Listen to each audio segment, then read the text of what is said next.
Opening up the main card, we have Stephanie Luciano against Talita Alencar. Pretty simple breakdown. They've already fought before. It was a draw. So they're running it back right now.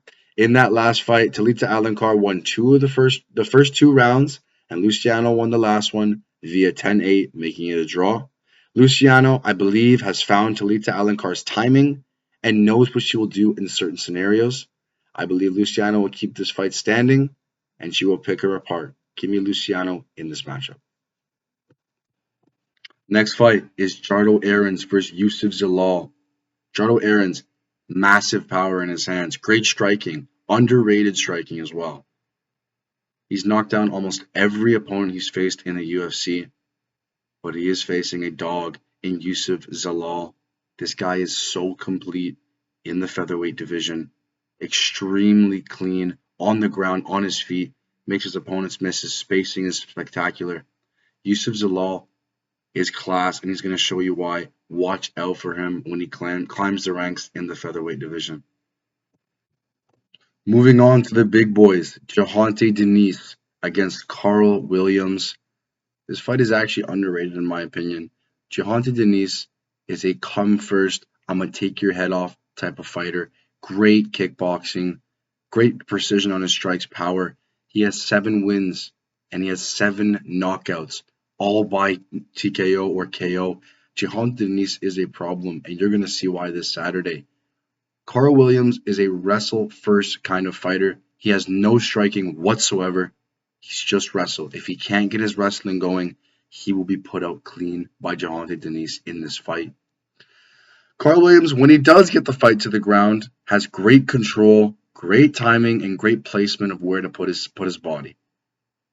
Myself and Cristo have went different ways on this fight. I have Gervonta Danis by knockout, as I think he's going to stuff one of Carl Williams' takedowns. Maybe not right away, but in that second round, I think he'll stuff him. It'll make Carl Williams tired, and he'll be forced to stand with Gervonta Danis, and he's going to KO him. I think Gervonta Danis will get this done. Cristo believes Carl Williams is going to land him the whole time, which is for sure a possibility. Don't get me wrong. I do see Gervonta Danis stuffing a takedown and winning this fight. Carol Rosa against Pani Kinzad is an underrated fight as well. Carol Rosa is complete everywhere. It doesn't matter where the fight goes. Great boxing, great output, great volume, and has nice work on the ground as well. Great submissions. Against Pani Kinzad, never really been a fan of her, to be honest. I think she's sloppy. I think she's slow. And I think she's going to get outclassed in this fight. This is Carol Rosa by whatever way she wants.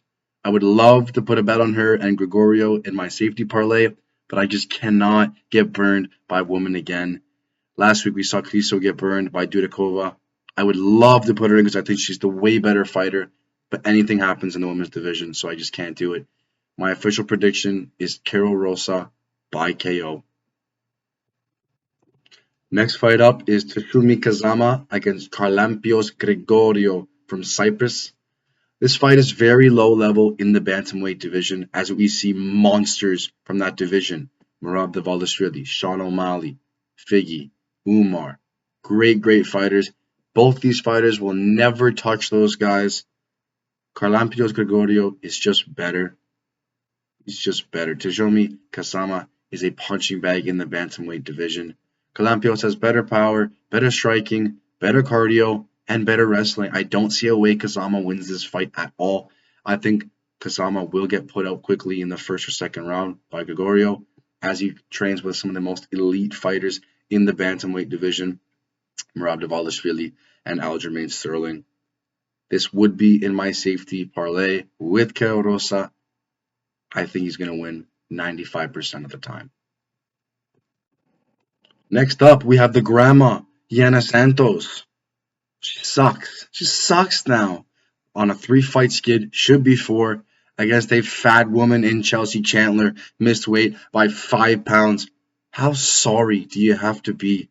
Are you serious? How do you go into a fighting organization, the best fighting organization in the world, and go, yeah, I'm just going to miss my fucking weight because I'm fat? The disrespect from Chelsea Chandler to the UFC, she should be cut if she loses this fight. If she loses to Yana Santos on a 3-fight skid, Chelsea Chandler should be fucking cut. First of all, she sucks. Second of all, how do you miss weight by 5 pounds? It's embarrassing to even have this fight on the card. It's embarrassing both these women are in the UFC. And it's embarrassing that I'm actually going to pick Chelsea fucking Chandler in this fight. My reason for that is because she's just too big. She's just a big motherfucker. There's nothing else I can really say. The skills, Yana Santos is better. But on a 3-fight skid, I don't even know what to say, man. Chelsea Chandler is going to win because she's big. That's all I'm going to say. Both these people are so low level now. I don't even want to talk about these people anymore. I don't even want them to be on my screen. I'm disgusted. I think this fight should be taken off the card. Both these people should be covered in the UFC. Moving on to Chris Iron Chin Gutierrez against Quang Bang Lee. It's a good fight here. Respects to Quang Bang Lee taking this fight on short notice after Farid Basharat withdrew from the competition. This is just Chris Gutierrez all day, though. I don't even need to see the tape of Quang Lee. Chris Gutierrez way too complete. Iron Chin. He's not getting knocked out. Let's put it like that. Quang Lee has nice boxing though. It just won't be enough. This is way too high level of a fight for him to step up on short notice for Chris Gutierrez all day by however he wants. Next up, we have Danny. Left hand to God Barlow against Nikolai Vernatenikov. Danny Barlow is on my hype train for the welterweight division. I think his striking is tremendous, spectacular. Yes, I'm glazing. Danny Barlow is absolutely superb on his feet. Great kicks, great teeth kicks, great boxing precision, power, accuracy. He's just extremely clean. Against Josh Quinlan, his last fight, just picked him apart in every aspect of fighting. Danny Barlow is some man to watch out for in the welterweight division. He will keep climbing the ranks, and he won't stop here. He is going to get a knockout finish against Nikolai Vernatenikov. Very unproven. Vernatenikov fights as a lamb. Be killed or be killed. Vernatenikov is going to be killed in this fight. Danny Barlow, with the left hand to God. Hook, straight, it does not matter. Give me Danny Barlow in this fight by knockout. Well, this card is just let me miss weight and disrespect the fucking organization. Cheppy Mariscal missed weight by 3 pounds. It's embarrassing. It's absolutely embarrassing. Cheppy Mariscal is not even that good. He robbed Morgan Charrier in his last fight. Morgan Charrier won that fight. I don't care what anybody says. Me and Cristo disagree on that fight. He thinks Chepe won. I rewatched it back. There's no chance in the world Chepe won that fight. He only beat Jack Jenkins because Jack Jenkins broke his arm. This guy's been gifted 2 fights in a row, and he's fighting a vet in Damon Jackson. Damon Jackson, great wrestling, great cardio, and great pressure. He's like a zombie. He comes to life the later the fight goes on. I like Damon Jackson a lot. He got a new hairline as well. That rebirths the fighter right there. He's going to come with a new confidence. And I think Cheppy Mariscal didn't look too good on the scale the other day. I think Damon Jackson will outclass this guy. I think the striking will be even. But I think when he shoots on Cheppy Mariscal, he's going to find success. And he's going to grind out a decision win or a submission win against Cheppy Mariscal. Should be ashamed of himself for missing weight by 3 pounds. It's not even close. If you miss weight by 1 pound, that's fine. 3? Are you serious? Like, something needs to be done. It needs to be more than just, taking their purse away. I don't think Chepe is that good. He's been gifted 2 out of his last 3 fights. And I think a fraud check will come along here. Damon Jackson is my dog of the night. Give me him. The main event, it is Marcin Tybura against Sergey Spivac. This is a rematch from 4 years ago. Marcin Tybura beat Sergey Spivac in that fight 4 years ago, but Spivac was an up-and-coming heavyweight prospect. He is 29 now. That's prime age for fighting. Still maybe even a little bit young. And Tybura is 38.